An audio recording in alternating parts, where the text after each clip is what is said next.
চলো আজকে তোমাদের সাথে আমার আরেকটা ছুটির দিনের গল্প শেয়ার করি।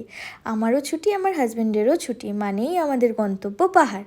সেদিন আমরা চলে গেছিলাম কার্শিয়াংয়ে। আমাদের প্রিডিসাইডেড ছিল আমরা ওখানেই লাঞ্চ করব। তো আমরা চলে যাই নাইরাস ক্যাফে বলে একটা রেস্টুরেন্টে। যেমন খাওয়া দাওয়া তেমন অ্যাম্বিয়েন্স।